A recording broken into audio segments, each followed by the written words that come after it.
मैंने जूते पहने पहली बार जब मैं ग्रेजुएशन में था। श्रीमती जी को लगता था बच्चों को समय नहीं दे रहे हैं, घर पे समय नहीं दे रहे हैं। राजा का बेटा राजा नहीं बनेगा, यहाँ तो नहीं चलेगा। जहाँ जो काबिल होगा वो इसीलिए हमारे किसी राष्ट्रीय अध्यक्ष का बेटा शायद जिला अध्यक्ष भी ना बना हो। जीवन परिचय जब भी मैं देखूंगा तो मुझे नरेंद्र मोदी जी जैसे जी उनके चुनाव का लोकसभा प्रभारी बनने का अवसर दिया पार्टी ने। 3 में भी अवसर मिला कृषि मंत्री के रूप में काम करने का, तो वहां भी अच्छा करने की कोशिश करूंगा क्योंकि किसान परिवार में जन्मा हूं। जी। रील्स देखते हैं तो बिल्कुल देखते हैं। रील्स देखते हैं। पसंदीदा जगह क्या होती थी कि पिताजी जब साप्ताहिक बाजार जाएं तो हमको भी साथ लेते चलें। अच्छा, सतीश जी मूवी देखते हैं? हाँ, मैं मूवी देखने का शौकीन हूँ। आमिर खान की भी एक्टिंग अच्छी लगती है जी, लेकिन उनका एजेंडा पसंद नहीं है। अच्छा। अभी राजकुमार की मैंने स्त्री 2 देख के आए हैं? स्त्री 2 देखा।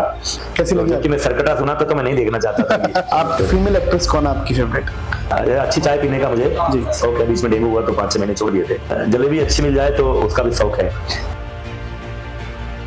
नमस्कार, मैं हूं मोहित नारायण और बहुत बहुत स्वागत है आपका राष्ट्र की बात में। और आज हमारे साथ जो हैं उनको किसी विशेष परिचय की आवश्यकता नहीं है।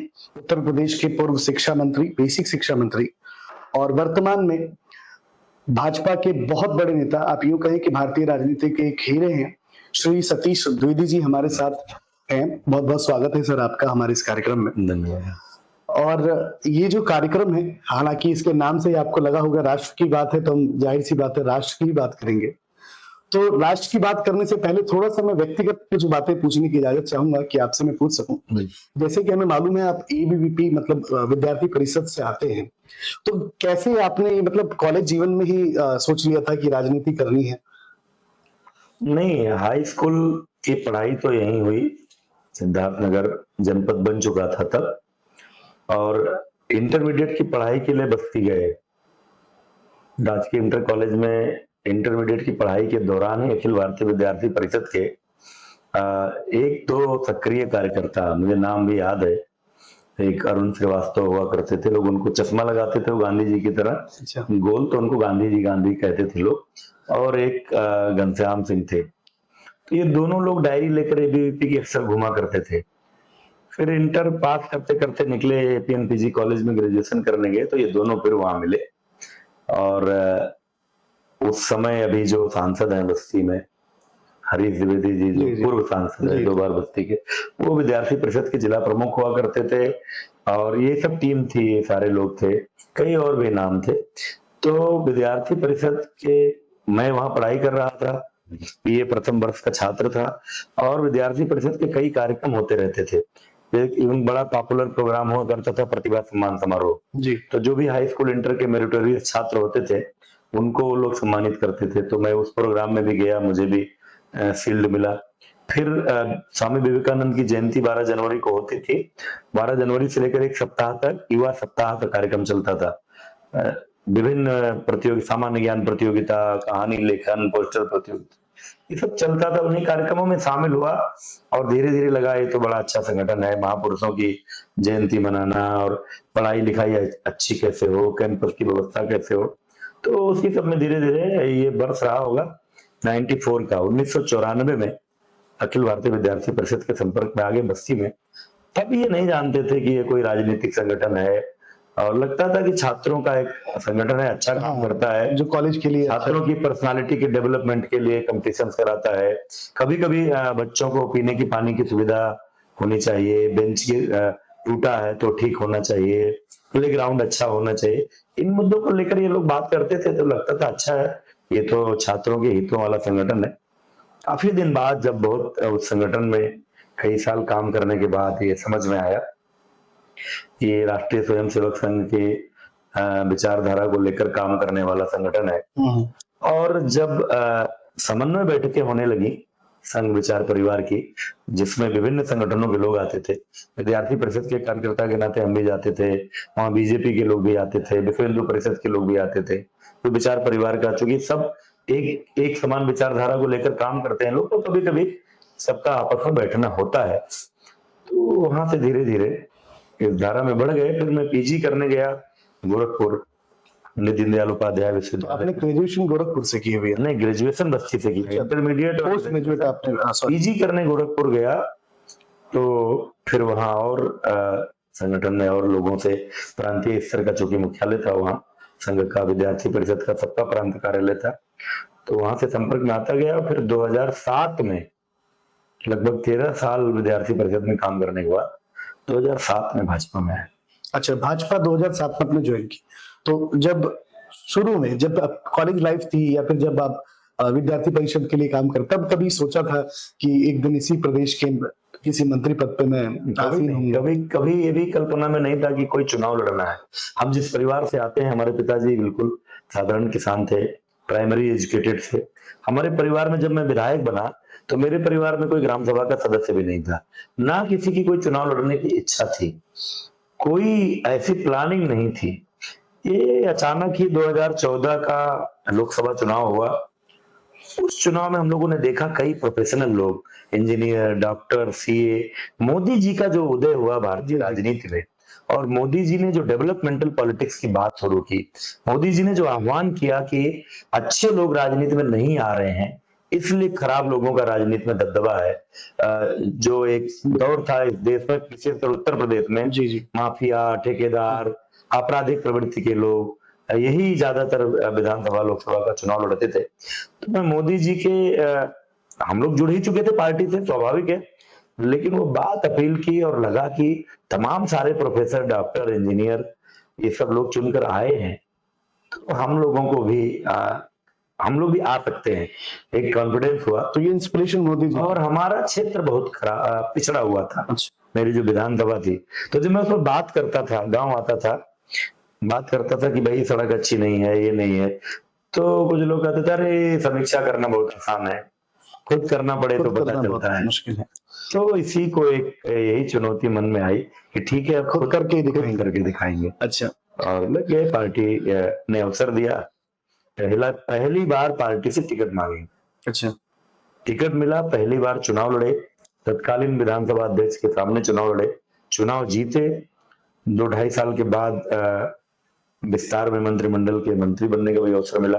मेरी रुचि का विभाग मिला, शिक्षा विभाग मिला, वो भी बेसिक। आप प्रोफेसर भी? मैं प्रोफेसर तो कॉलेज में हूँ, उच्च शिक्षा से जुड़ा हूँ, लेकिन सब शिक्षा एक ही है, कुछ अलग नहीं है। किसी देश की, समाज की बेसिक शिक्षा नींव है, बिल्कुल नहीं है। बेसिक शिक्षा व्यवस्था अच्छी होगी तो माध्यमिक भी अच्छा होगा, फिर उच्च शिक्षा भी अच्छी होगी। तो रुचि का मंत्रालय मिल गया, तो इसलिए पूरी निष्ठा के साथ उसमें भी काम करने की कोशिश की। अच्छा, एक बदलाव आता है जीवन में व्यक्ति के, एक सामान्य व्यक्ति से फिर एक विधायक और फिर एक मंत्री, तो वो जो बदलाव का समय रहा आपका, उसमें क्या एक्सपीरियंस था आपका? देखिए, ईश्वर की कृपा और पार्टी को आभार हृदय से देना चाहूंगा इसके लिए। ये सब अवसर पार्टी ने दिया, पार्टी के केंद्रीय नेतृत्व ने, प्रदेश नेतृत्व ने दिया।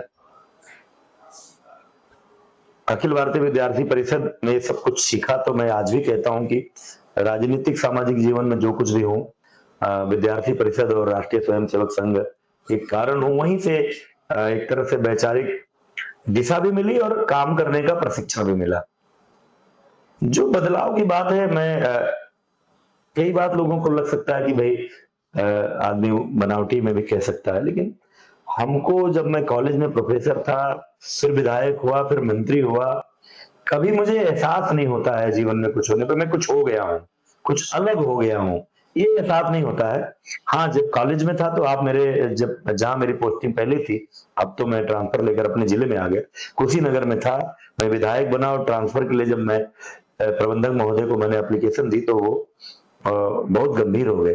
उन्होंने कहा हमारा सबसे अच्छा टीचर जा रहा है। अच्छा। तो जितने दिन अध्यापक था, एक अच्छे अध्यापक की तरह अध्यापन करने की कोशिश की। विधायक हुआ तो मैं सोचा ही नहीं मैंने कि फिर कभी मैं जब योगी जी के पास जाता था अपने क्षेत्र की समस्याओं को लेकर, हमको ये दे दीजिए, हमारी ये सड़क हो जाए, हमारा ये, तो कहते थे अरे भाई एक ही बार में सब करोगे, फिर विधायक नहीं बनना है क्या? तो मैं कहता था महाराज जी हमारा क्षेत्र बहुत पीछे है, और पता नहीं फिर अवसर मिले ना मिले, इसलिए जितना हो सके मैं इसी कार्यकाल में करना चाहता हूँ। तो उसका परिणाम भी निकला। मतलब लगभग 70 किलोमीटर सड़क, तो 7 मीटर चौड़ी सड़क बनवा पाया। सरकार करती है, लेकिन सरकार को बताना पड़ता है, अपने क्षेत्र की समस्या ले जानी पड़ती। आजादी के बाद से हमारे विधानसभा क्षेत्र में एक भी टाउन एरिया नहीं था। मतलब विधानसभा क्षेत्र का मुख्यालय, तहसील मुख्यालय, वो ग्राम सभा होती थी, प्रधान होता था इटवा में। जो हमारे कार्यकाल में ही हमारे प्रयास से और सरकार के कारण, चूंकि ऊपर नीचे केंद्र में प्रदेश में अपनी सरकार थी तो काम थोड़े आसानी से हो भी रहे थे। इटवा बिस्कोहर 2 नगर पंचायतें बनी। हमारी विधानसभा में एक भी गवर्नमेंट डिग्री कॉलेज नहीं, एक भी एडेड डिग्री कॉलेज नहीं।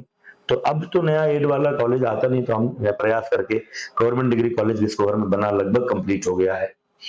ITI, पॉलिटेक्निक, राजकीय इंटर कॉलेज, राजकीय डिग्री कॉलेज, ये 4 डायमेंशंस के शिक्षण संस्थान एक ही कार्यकाल में लेकर आए।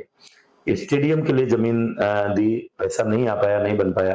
फायर स्टेशन केवल इटवा तहसील में नहीं है अभी, बाकी सब जगह लगभग हो गया है। उसके लिए भी जमीन एक्वायर हो गई थी, पैसे की स्वीकृति होनी है, सैद्धांतिक स्वीकृति हो गई है, वो भी जल्दी धन आ जाएगा। अब तो ऐसी बहुत सारी चीजें, कई पुल, कई सकरे सड़कों को चौड़ा कराना, और कई गांव ऐसे थे जो आजादी के बाद भी पक्की सड़क से नहीं जुड़े थे। मैंने संकल्प ले रखा था कि अगर 17 के चुनाव के बाद 22 का चुनाव आने तक कोई गांव नहीं बचेगा। और 22 के चुनाव में मैं मंच से कहता था कि कोई गांव अगर कोई विपक्ष का व्यक्ति खोज के निकाल दे कि जहां पक्की सड़क नहीं है, तो मैं चुनाव नहीं लड़ूंगा। 22 तक ये करके दिखाया।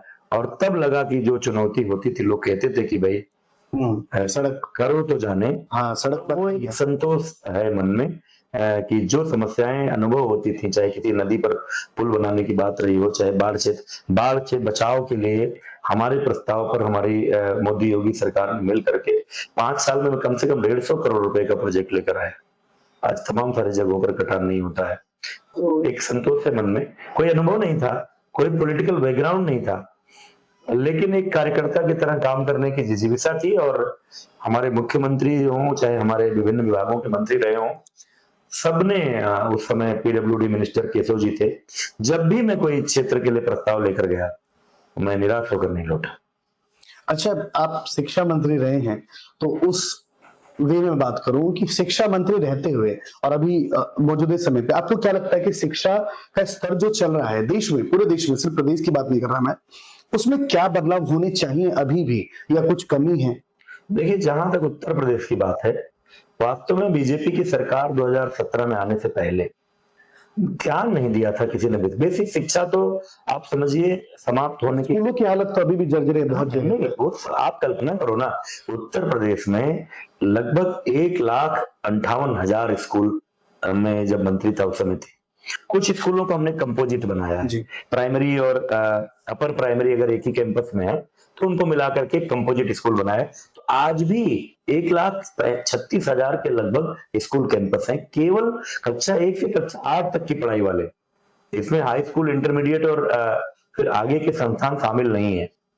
1,80,00,000 के लगभग बच्चे तो उसी समय थे जब मैं जिम्मेदारी में था, मतलब लगभग 2 करोड़ के आसपास बच्चे।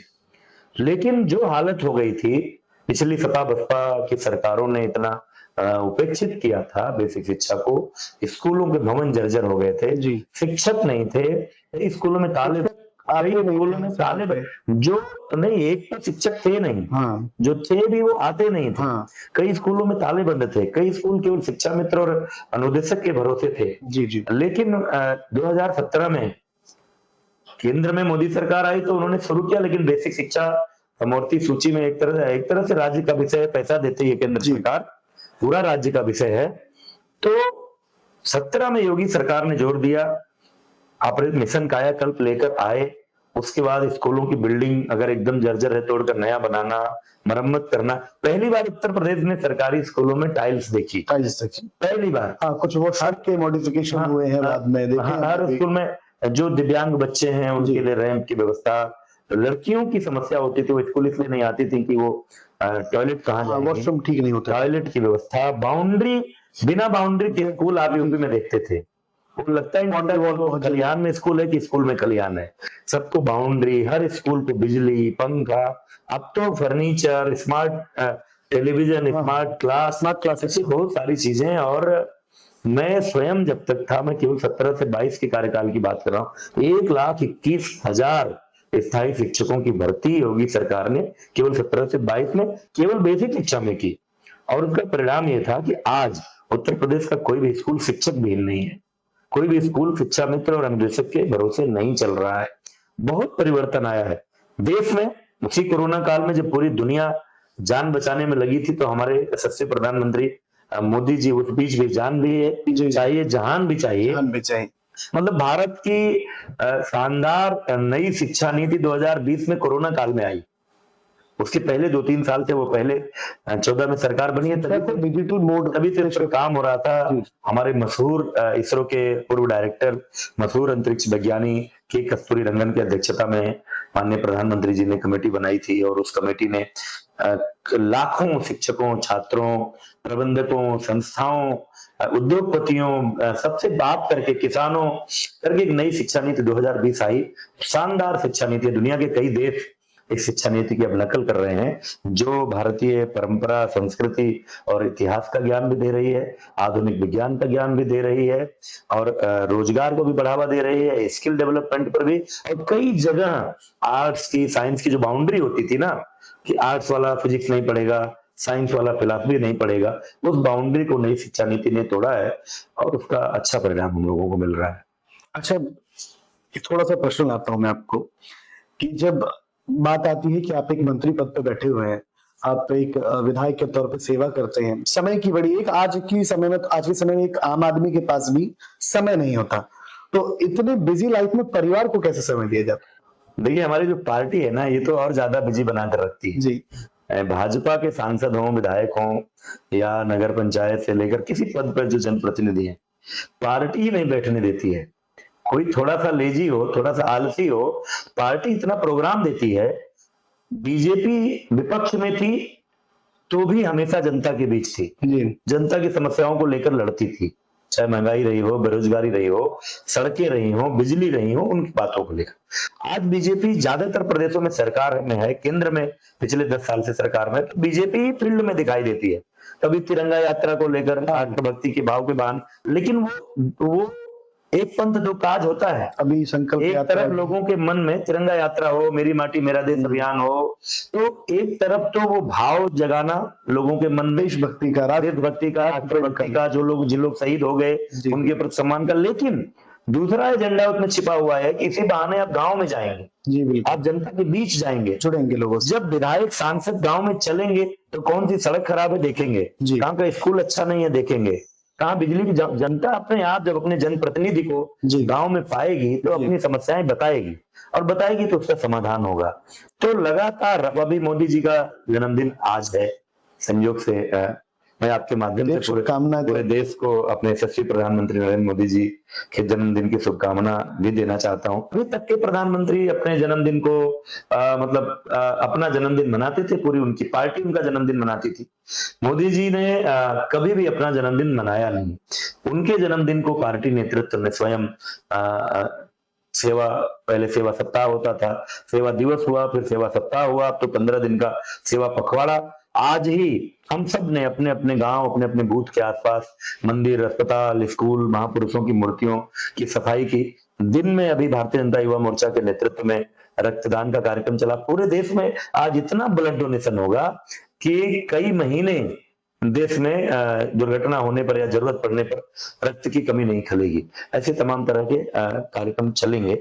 तो कुछ ना कुछ पार्टी कार्यकर्ताओं को देती रहती है ऐसा प्रोग्राम, जिस बहाने हम जनता के बीच जाते हैं। और जो विपक्ष समझ नहीं पाता है ना, वो जीतता है तो ईवीएम अच्छी हो जाती है, हारता है तो ईवीएम पर। अच्छा है, ये ईवीएम नहीं चुनाव जिताती है भाजपा, भाजपा को चुनाव जिताती है मोदी सरकार के काम, उत्तर प्रदेश में योगी सरकार के काम, भाजपा के काम, और भाजपा का पब्लिक से जो कनेक्टिविटी है, भाजपा के जनप्रतिनिधियों का जो बिना चुनाव के ही जनता के बीच में रहने की जो आदत है, जो जुड़ाव है, इस कारण समय नहीं मिलता, जो आप समय की बात कह रहे थे। लेकिन नहीं, आपने पूरा प्रॉपर जवाब अभी नहीं मिला कि परिवार को कैसे। हाँ, मैं उसी पर आ रहा हूँ।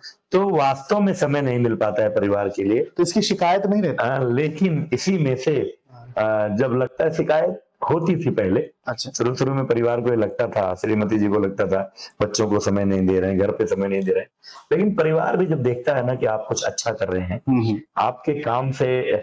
हमारी श्रीमती जी, मैं गोरखपुर रहता था, हम अपनी कार से जब गांव आते थे तो लगता था कार की कमानी टूट जाएगी। अच्छा, लेकिन जब आज वो लखनऊ से 3 घंटे में गांव पहुंचती हैं, और कभी पूरे रास्ते लखनऊ से बस्ती, या बस्ती से बांसी, या बांसी से गांव, जब कष्ट नहीं होता है तो उनको भी लगता है कि अपनी सरकार अच्छा काम कर रही है। और उस काम में हमारा भी योगदान जब उनको दिखता है तो संतोष महसूस होता है।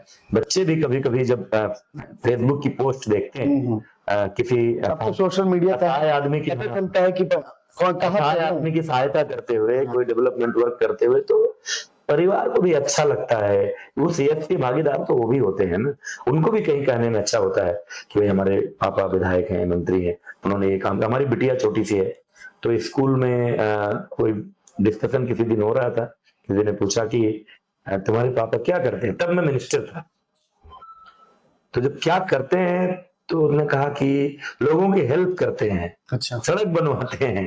तो छोटी बच्ची को भी बात समझ में आई, तो परिवार को भी ये संतोष होता है। थोड़ी मुश्किल है, मुझे नहीं, किसी भी राजनीतिक व्यक्ति के लिए, और विशेषकर जो भाजपा का कार्यकर्ता है, जो शीर्ष में है। इतना कार्यक्रम नहीं, सिर्फ में बूथ अध्यक्ष हो, राष्ट्रीय अध्यक्ष, अच्छा, निम्न स्तर पे भी इतना कार्यक्रम बीजेपी जनहित में चलाती है कि मुश्किल होता है, लेकिन फिर भी उसी में जब जैसी फुर्सत मिलती है। अच्छा, भाजपा में बहुत से लोग ऐसे भी, आप तो बहुत नीचे से राजनीति करके ऊपर यहाँ पहुंचे हैं, और विद्यार्थी परिषद से फिर आप मंत्री तक का सफर आपने तय किया है। बहुत से ऐसे भी लोग होते हैं जो बहुत समय लगातार पार्टी में काम कर रहे हैं, अपनी जिम्मेदारी को निभा रहे हैं, लेकिन अंतिम निष्कर्ष में उनका परिवार बोल देता होगा कि आपके पास कोई बड़ी जिम्मेदारी दी नहीं, आपको कोई बड़ा पदनाम नहीं दिया। ऐसी भी चीजें आती हैं, कई बार हमने सुना है, कुछ लोग बैठते हैं तो बोलते भी हैं। होता है, लेकिन ये भारत का दुनिया भर में एकमात्र पार्टी है। मैं कई उदाहरण देना चाहता हूँ। आप राम प्रकाश गुप्ता जी को जब पार्टी ने मुख्यमंत्री बनाया जी, तो उन्होंने कल्पना भी नहीं की थी, उनका राजनीतिक करियर वो समाप्त समझ चुके थे। जी जी। सकलदीप राजभर जी राज्यसभा के सदस्य बने, आजमगढ़ के खेतों में काम कर रहे थे जी। और मैसेज गया कि आप अपना ये डॉक्यूमेंट लेकर के आ जाइए, आपको राज्यसभा के लिए नामांकन भरना। ये ऐसी पार्टी है, इस पार्टी में कार्यकर्ता को नहीं प्रपोजल देना पड़ता है कि मुझे ही बनाइए। ये पार्टी सोचती रहती है। अगर आप पार्टी की विचारधारा के प्रति समर्पित हैं, मतलब कहने का समर्पित फील्ड में काम कर रहे हैं। जैसे मैं एक बिल्कुल, देखिए, नेपाल के सीमावर्ती जनपद सिद्धार्थनगर में मेरा गांव है, घर है, मैं, लेकिन मैं अपने गांव, अपने क्षेत्र में भी जो काम करता हूं उस पर नजर पार्टी की रहती है। ना होती तो मेरे जैसा आदमी जिसका कोई पॉलिटिकल बैकग्राउंड नहीं था, पहली बार विधायक बना था, मैं इसी में प्रसन्न था कि मैं अपने क्षेत्र के लिए कुछ करना चाहता था। पार्टी ने अवसर दे दिया, मैं विधायक बना। मैंने जिला अध्यक्ष से लेकर राष्ट्रीय अध्यक्ष तक किसी के पास में ये कहने नहीं गया कि मुझे मंत्री बना दीजिए। मैं सिद्धार्थनगर में एक कार्यक्रम की तैयारी कर रहा था 19 अगस्त 2019 को, मुझे याद है, लोकसभा चुनाव के बाद, और अचानक से मुझे फोन आता है कि नहीं, आप अपना कार्यक्रम टाल दीजिए, बाद में कर लीजिएगा। मैंने कहा आप नहीं जो अतिथि थे उन्होंने ही मुझे ये सूचना दी, तो मैंने कहा कि ठीक है, आप नहीं आ पा रहे हैं तो मैं कार्यक्रम कर लूं। उन्होंने कहा नहीं नहीं, कार्यक्रम टाल दीजिए, क्योंकि वो जानते थे शायद, क्योंकि मुझे उस दिन लखनऊ जाना है, उस दिन मंत्रिमंडल के विस्तार का समय थे। बस इतना भर हुआ, मैं दुखी हो गया कि मेरा कार्यक्रम कैंसिल हो गया। और फिर मुझे फोन आ रहा है सुबह मुख्यमंत्री जी के यहाँ से कि कल 9:30 बजे आपके क्षेत्र के कुछ मुद्दों पर चर्चा करने के लिए मुख्यमंत्री जी ने बुलाया है, आवास पर आ जाइए। मैं सचमुच सोचा, मैं बहुत सारी मांग करता रहता था, तो क्या सारी मांग पूरी आज कुछ मिल जाएगा। लखनऊ पहुंचा तो टेलीविजन का सब देखने लगा, ब्रेकिंग न्यूज, तब लगा कि मंत्रिमंडल का विस्तार होने वाला है, हमारा भी नाम चलने लगा। तब भी नहीं लग रहा था, अरे हम कैसे मंत्री बन सकते, लेकिन हमने शपथ लिया।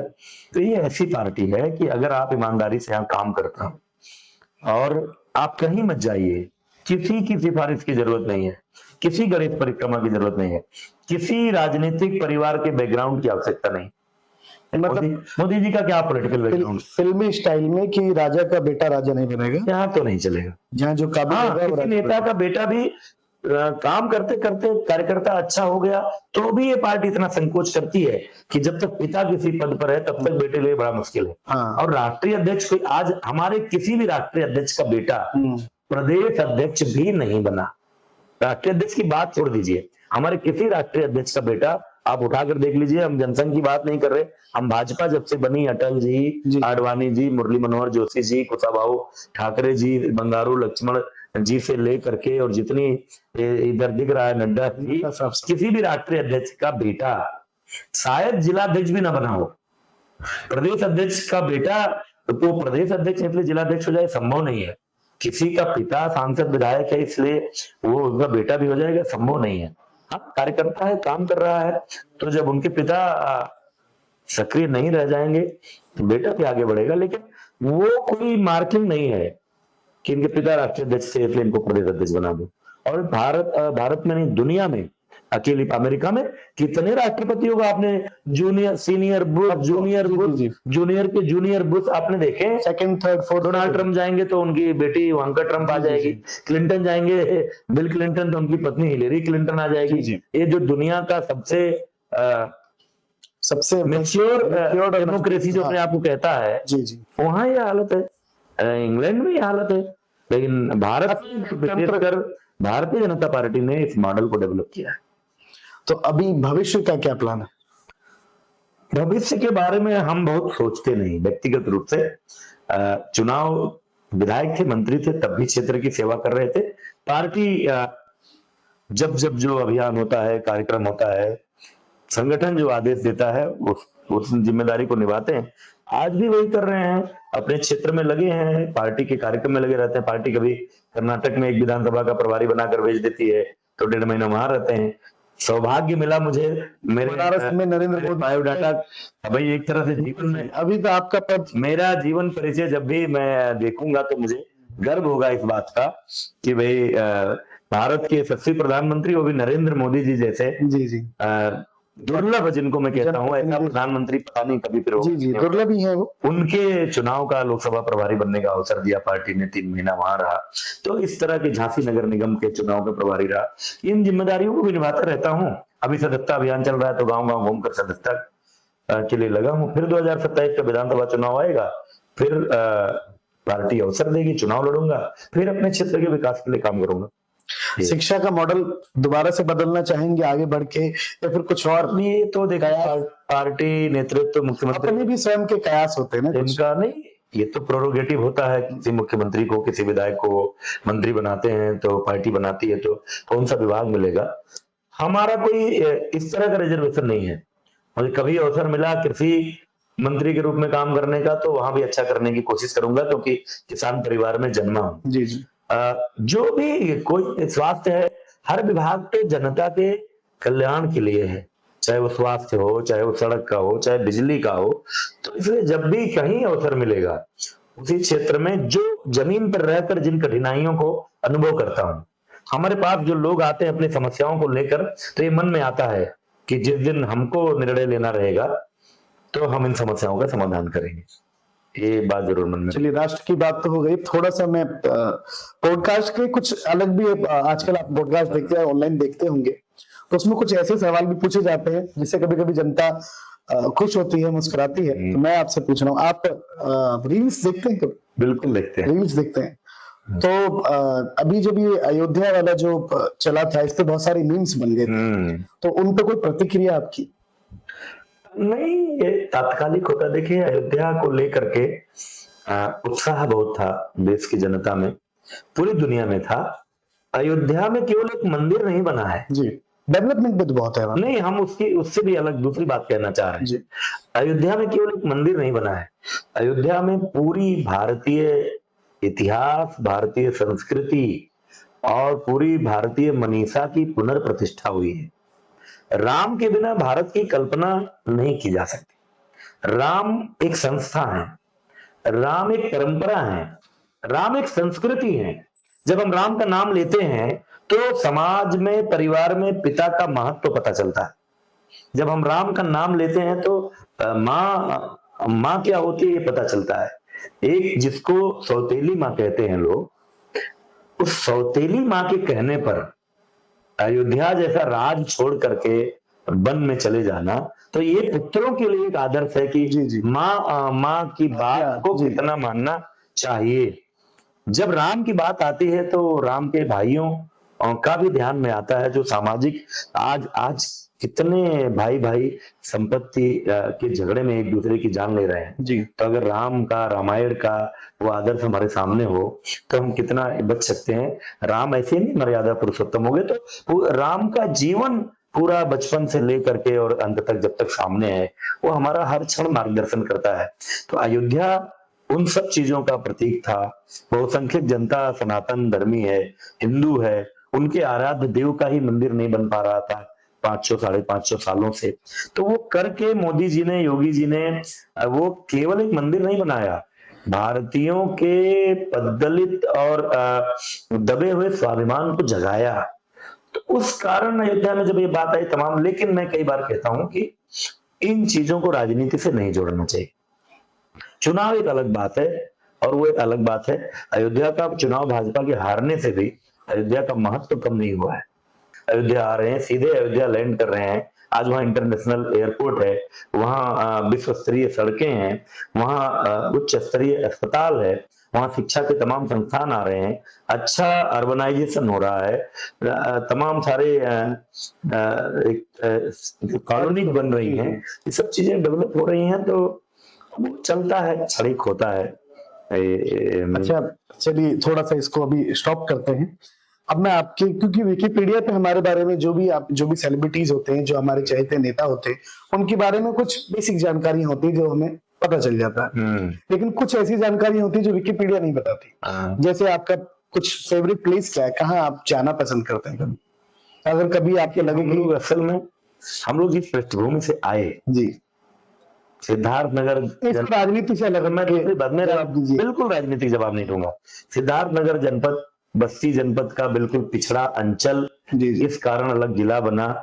हम लोगों के गांव में कोई सुविधाएं नहीं, तो कल्पना नहीं हुई इन सब चीजों की बचपन में। मतलब हमारे लिए पसंदीदा जगह क्या होती थी कि पिताजी जब साप्ताहिक बाजार जाएं तो हमको भी साथ लेते चलें। वो जगह घर से निकलने के बाद जो पहला मार्केट था, ये सबसे बड़ी उत्सुकता यही होती थी कि कभी कभी पिताजी बीमार होते थे या किसी काम से बाहर होते थे, तो परिवार के जरूरत के सामान और सब्जियां लेने के लिए माँ जब झोला दे करके और हाथ में 20 रुपया देकर बोलती थी बाजार चले जाओ, संभाल के जाना, सब्जी ले आना, तो ऐसे लगता था जैसे मॉरिशस जाने का टिकट मिल गया हो।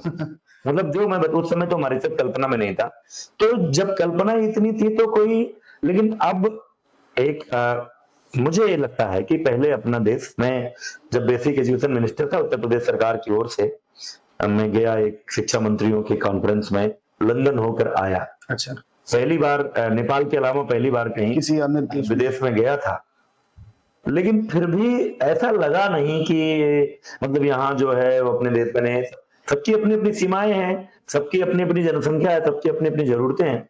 हमारे देश में बहुत सारी जगह हैं, और मुझे कुछ जैसे समुद्र के किनारे के जो डेस्टिनेशन है, पहाड़ में अक्सर इस बीच बच्चे जिद करते हैं, तो कभी कभी बच्चों की छुट्टियों में पहाड़ी क्षेत्रों में उत्तरांचल भी गया, हिमाचल भी गया, अभी इस बार इधर ऊटी की तरफ गया, तो लगता है कि इस देश के पहाड़ों और इस देश की नदियां और सागर जो हैं कई तरह का जीवन को रास्ता दिखाते हैं।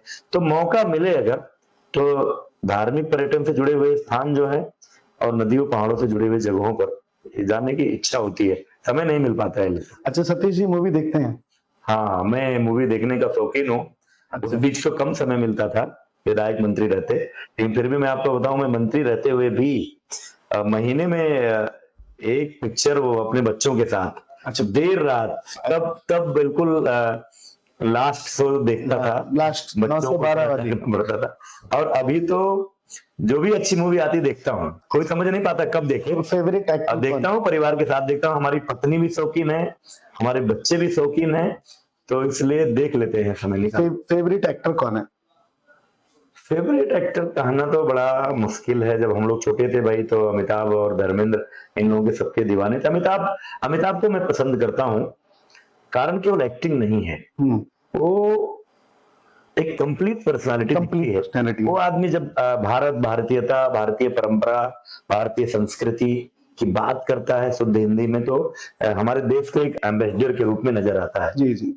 वो आदमी परिवार को भी जिस तरह से सहेज कर लेकर के चलने की कोशिश करता है, बॉलीवुड में रहते हुए तमाम सारे वहां की चुनौतियों के बीच, और सोशल काज में भी जो मैं उत्तर प्रदेश से है इसलिए भी, ये भी एक कारण हो सकता है कि इमोशनल अटैचमेंट का। आमिर खान की भी एक्टिंग अच्छी लगती है जी, लेकिन उनका एजेंडा पसंद नहीं है। अच्छा, मैं उनका आलोचक कब से हो गया, जब वो सत्यमेव जयते उन्होंने एपिसोड चलाया, तो उन्होंने सनातन परंपरा में हिंदुओं के बीच की बुराइयां, त्रुटियां दिखाने का, लेकिन वो मुस्लिम समुदाय से थे, वहां की जो बुराइयां थी, चाहे वो विवाह था, चाहे 3 तलाक की प्रथा थी, चाहे अशिक्षा थी या अंधविश्वास था, वो हिंदुओं के अंधविश्वास पर तो कटाक्ष करते हैं, जी, लेकिन उनको मुस्लिमों का अंधविश्वास ये नहीं तो दिखता। मूवी के द्वारा भी दिखाते हैं। तो मुझे लगा कि ये आदमी बायस है, नहीं तो एक वर्सटाइल एक्टर के तौर पे, एक्टर हैं, वर्सटाइल अच्छे एक्टर हैं। और बाद के वर्षों में अक्षय कुमार हैं, और एक दो अभी राजकुमार राव हाँ। वगैरह, ये नई पीढ़ी में जी जी सुशांत, उसको मैं कौन, एक सिंह थे जिनकी डेथ हो गई जी, थी बाद में। सुशांत सिंह सर। वो अच्छे थे। अभी राजकुमार की मैंने स्त्री 2 देख के आए हैं अभी। स्त्री 2 देखा, बच्चे की जिद पर देखा, मेरे बेटे ने जिद की देखना है,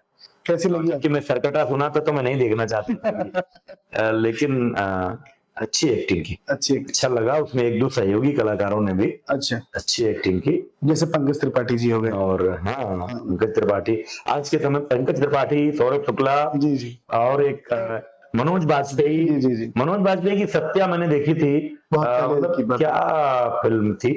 तो मुझे एक बड़ी, मुझे लगता है एक बड़ी संख्या अब आई है जो कंसेप्ट के साथ।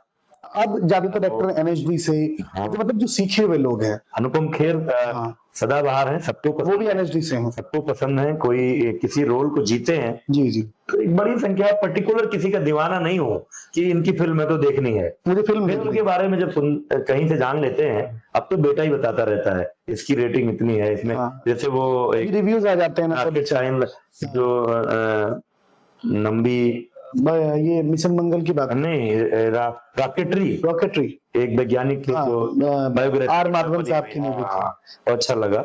माधवन अच्छी आर माधवन जी, हाँ, एक्टिंग करते हैं।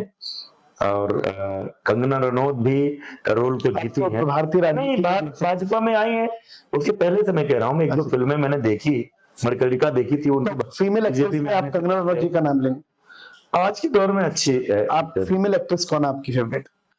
ऐसे कोई पसंद नहीं है, मैं बता रहा हूँ, मैं कंटेंट नहीं, मैं एज ए एक्टिंग बात कर रहा हूँ, पसंद कह रहा हूँ। मैं कह रहा हूँ आज के दौर में जैसे कंगना, माधुरी दीक्षित जी जी, की एक्टिंग अच्छी होती थी।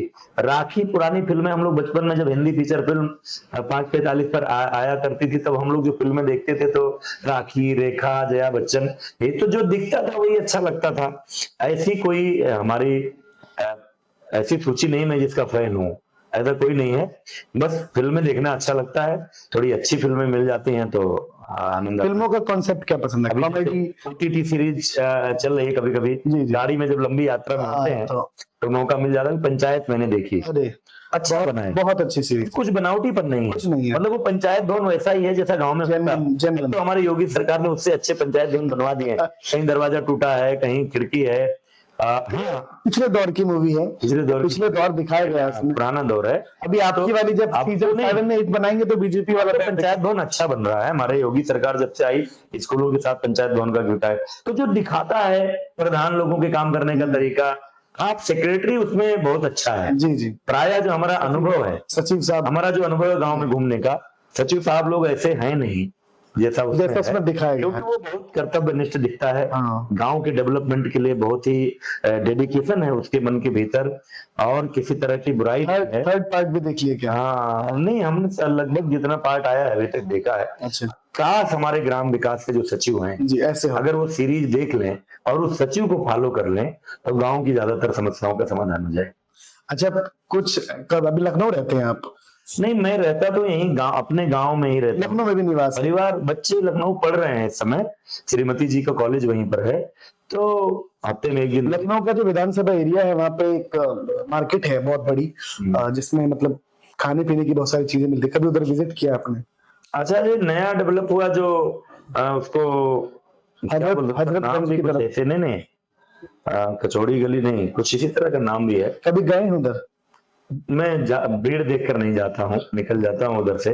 कभी कभी जैसे कुछ चीजें खाने का शौक है, अच्छी चाय पीने का मुझे जी, शौक है। बीच में डेंगू हुआ तो 5-6 महीने छोड़ दिए थे, लेकिन आज ही चाय छोड़े हों और अच्छी चाय सामने आ जाए तो हम पी लेते हैं। अब जैसे शर्मा का बंद मक्खन और चाय जी जी, लखनऊ का पसंद है। हम जलेबी अच्छी मिल जाए तो उसका भी शौक है। हमको स्ट्रीट फूड का आनंद लेने का मन करता है, पानी पूरी खाने को, चाट खाने को, लेकिन अब वो जब विधायक बनने और मंत्री बनने के बाद, मैं विभाग का मंत्री बना जी, कि वो बेसिक शिक्षा में 6 लाख शिक्षक थे, परमानेंट और शिक्षा मित्र ये सब मिला के। तो मुझे लगता था मैं कहीं किसी ठेले के पास अगर खड़ा हो जाऊं कोई ना कोई देखेगा। हाँ, तो इस संकोच में धीरे धीरे वो आदत छूट गई। लेकिन अभी भी पब्लिक फिगर बनने के बाद थोड़ा सा बच्चों के साथ, हाँ, परिवार के साथ, या कुछ मित्र हैं पार्टी में भी, कुछ मित्र हैं, कुछ पार्टी से अलग भी मित्र हैं, उनके साथ अवसर मिल जाता है। जैसे बनारस में 3 महीना रहे चुनाव में, तो खूब वहां की ठंडई पी। पान नहीं खाता हूँ लेकिन बनारस में पान खाई। बनारस गए वहाँ एक पान तो जगह खाई ले। चाय बहुत अच्छी मिलती है, तो मौका मिलता है तो उसका आनंद ले लेता हूँ। तो ऑल टू ऑल अगर हम बात करें तो हमारे मंत्री जी सतीश द्विवेदी जी हर तरीके के हर फील्ड में रुचि रखते हैं और आधुनिक जो पर्सनालिटी होनी चाहिए वैसे। नहीं, मैं आधुनिक क्या कहूँ, मुझे चूंकि मैं कॉम्प्लेक्स सिचुएशन में डेवलपमेंट हुआ जी, जब पैदा हुए, तो एक बहुत ही निम्न मध्यम वर्गीय परिवार में, जहां मैं एक दो चीजें कहूंगा तो आपको पता नहीं विश्वास होगा कि नहीं होगा। मैंने जूते पहने पहली बार जब मैं ग्रेजुएशन में था।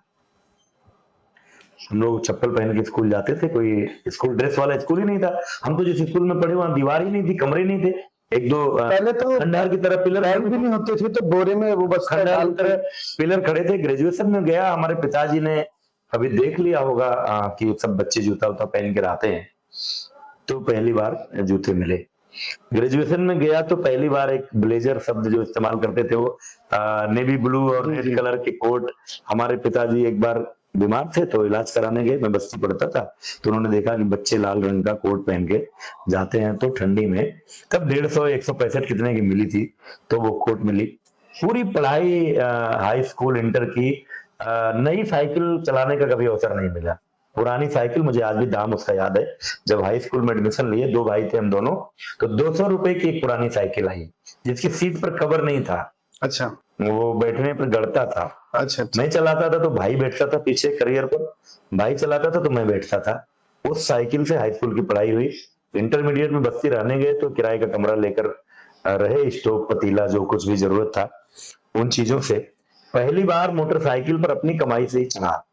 जब अध्यापक हो गया, यूनिवर्सिटी में टेम्पोररी टीचर के रूप में पढ़ाने लगा, तो अभी एक बिल्डिंग से दूसरे बिल्डिंग में क्लास में जाना होता था, तो कुछ पैसे जुटा करके LML वेस्पा की स्कूटर खरीदा।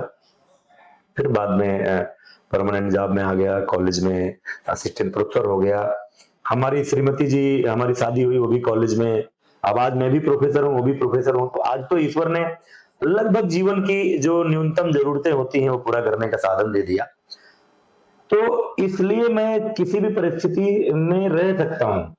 आज भी कभी कभी बिना खाए दिन बीत जाता है, किसी की चारपाई पर बैठ जाता हूँ, गांव के बंधे पर बैठकर भी चाय पी लेता हूँ, भूजा मिल जाता है तो पेट भर लेता हूँ। कोई रिजर्वेशन नहीं है जीवन में, यही कपड़ा पहनूंगा। कोई कपड़ा कहीं से आ गया, वो 100 रुपया मीटर वाला भी पहन लेता हूँ, 4000 रुपया मीटर वाला भी पहन लेता हूँ। फॉर्च्यूनर से भी चलने को मिल जाए तो अच्छा है, बाढ़ है तो ट्रैक्टर पे बैठ कर भी क्षेत्र का भ्रमण कर लेता हूँ। तो किसी तरह का रिजर्वेशन हमारी लाइफ में है नहीं, और ईश्वर की कृपा से अभी तक सभी परिस्थितियों में समायोजन करने की। विधायक था, मंत्री था, तो जिस गति से जनता की, अब शायद ज्यादा रहता हूँ। कई लोग कहते हैं कि आप जितना उस समय चलते थे उससे ज्यादा चलते हैं, क्योंकि तो पूरा प्रदेश चलना पड़ता था, तो जिले के लोगों को कम देखना पड़ता था। तो और जो भी है, मैं अपने जीवन से संतुष्ट रहने वाला व्यक्ति हूँ। मैं हमेशा सोचता हूँ कि जब कॉलेज में प्रोफेसर बना तो मैं सोचता हूँ कि जिसके पास कोई नौकरी नहीं है उसकी क्या स्थिति होगी। जब विधायक बना तो मैं सोचता था जिन्होंने बरसों प्रयास किया, टिकट नहीं मिला या चुनाव नहीं जीते, उनसे मैं कितना सौभाग्यशाली हूँ। जब मंत्री बनने का अवसर मिला कि उत्तर प्रदेश के 50 लोगों में एक मैं भी हूँ, तो ईश्वर को और पार्टी को धन्यवाद दिया। तो आज जो भी है, परिवार में, घर में या राजनीति में जो है उससे संतुष्ट हूँ। ईश्वर ने और पार्टी ने बहुत दिया इतनी उम्र में, और आगे जो भी मिलेगा उसको प्रसन्नता से स्वीकार करें। एक लास्ट क्वेश्चन, वो पहले भी मैंने बोला था, दिल्ली के मुख्यमंत्री ने अरविंद केजरीवाल जी ने इस्तीफा दे दिया है, तो क्या लगता है आपको क्यों दिया इस्तीफा? जब तो जमानत भी हो गई और क्या नहीं देना पड़ा, इसलिए मैं कह रहा था बाद में अच्छी बातों में अरविंद केजरीवाल का नाम अगर आप किसी सकारात्मक चर्चा में ले आएंगे, अच्छा, तो बात जो है वो नकारात्मक दिशा में चली जाए। तो इसलिए मैंने टोका भी ना नहीं। चाहते हुए भी नेगेटिव बातें करनी पड़ती है। मैं नहीं चाहता, वो बड़े नेता हैं भाई, अब मुख्यमंत्री रह लिए तो बड़े नेता हैं, भले ही छोटे प्रदेश के क्यों ना हो, मैं उन पर कोई टिप्पणी करना नहीं चाहता। लेकिन हेमंत, आप एक और घटना घटी, जो झारखंड के मुख्यमंत्री हेमंत सोरेन भी जेल गए। आपने देखा होगा जेल जाते ही उन्होंने त्याग पत्र दे दिया। एक सामान्य नैतिकता का पालन तो करना चाहिए। आप जेल क्यों गए हैं? आप जेल पर्यटन करने नहीं गए हैं, हाँ, आप जेल समाज सेवा में नहीं गए हैं, जेल गए हैं आप किसी आरोप में। और जेल तब जाते हैं जब आरोप प्रथम दृष्टया सिद्ध पाया जाता है जी। अंतिम निर्णय कोर्ट करती है, लेकिन प्रथम, और भी मुख्यमंत्री जैसे कुर्सी पर बैठे हुए व्यक्ति को तो कोई भी एजेंसी जब तक सबूत नहीं होंगे जेल नहीं भेजेगा। जी जी। उसके बाद आप जेल गए, इतने दिन जेल रहे। जमानत एक भारत की एक कानूनी प्रक्रिया है, अपराधी को भी जमानत मिलती है कि भाई अब जांच हो गई, अब ये सबूतों से छेड़छाड़ नहीं कर सकता, अब तब तक इसको बाहर रहने दिया जाए जब तक कि ये दोषी साबित नहीं हो जाता। जमानत पर छूटे हैं। अगर आप नैतिक होते तो आपको जेल जाते ही, जाने से पहले त्यागपत्र देकर जाना चाहिए था। लेकिन आप डर रहे थे कुर्सी किसको सौंपूं, मनीष सिसोदिया को बनाऊं, आप किसको? मनीष सिसोदिया तो पहले तो बाहर, संजय सिंह को बनाऊं तो पार्टी लेके चले न जाएं। मतलब आपको किसी पर भरोसा नहीं है। अपने आप याद करिए आडवाणी जी का दौर, जी जी। वो जो शेयर घोटाला आया था हर्षद मेहता का, जी। डायरी में हर्षद मेहता ने किसी और का नाम लिखा था, LKA शार्ट फॉर्म में। कांग्रेस के लोगों ने इस बात को उड़ा दिया कि वो तो लालकृष्ण आडवाणी का नाम। आडवाणी जी ने कहा था अगर मेरे नाम पर संदेह भी व्यक्त किया गया है तो जब तक मुझे न्यायालय निर्दोष साबित नहीं करेगा मैं जीवन में कोई चुनाव नहीं लड़ूंगा। और याद आ रहा होगा आपको, उन्होंने त्यागपत्र दिया था और उस समय अटल जी ने 2 चुनाव लड़ा था, एक अपना लखनऊ से और दूसरा गांधीनगर से आडवाणी जी की सीट लड़ी थी। और जब कोर्ट ने क्लीन चिट दी कि वो डायरी में नाम आडवाणी जी का नहीं था, तब उन्होंने चुनाव लड़ा। तो नैतिकता होती तो ये संकल्प आप जेल जाने से पहले लेते। अब जेल से जमानत पर छूटे, कोर्ट ने क्या कहा कि ये जांच को प्रभावित ना करें, इसलिए ना तो मुख्यमंत्री कार्यालय में जाएंगे, कार्यालय नहीं सचिवालय नहीं जाएंगे, किसी फाइल पर दस्तखत नहीं करेंगे, किसी मीटिंग में हिस्सा नहीं लेंगे मुख्यमंत्री के रूप में। तो इस्तीफा दिया नहीं है, देना पड़ा है। बहुत अच्छा लगा आपके साथ सर इंटरव्यू करके, और बहुत बहुत आभार आपका हमारे साथ जुड़ने के लिए। आपसे बात और आज पहली बार नहीं, आज से पहले भी हम आपके साथ जुड़े हैं। और मुझे ये, मैं अपने व्यक्तिगत एक्सपीरियंस से बता रहा हूँ कि मुझे लगता है कि अगर प्रदेश में, उत्तर प्रदेश में क्या, देश के बहुत सारे वर्तमान और पूर्व मंत्रियों के साथ हमारा इंटरव्यू होता रहता है, तो एक हंसमुख जो पर्सनैलिटी होती है वो सतीश द्विवेदी जी हैं, और जो सूट करता है इस देश की राजनीति को। तो बहुत बहुत धन्यवाद आपका हमारे इस कार्यक्रम में आने के लिए। और आप हमारे साथ बने रहिए और देखते रहिए राष्ट्र की बात विद मोहित नारायण।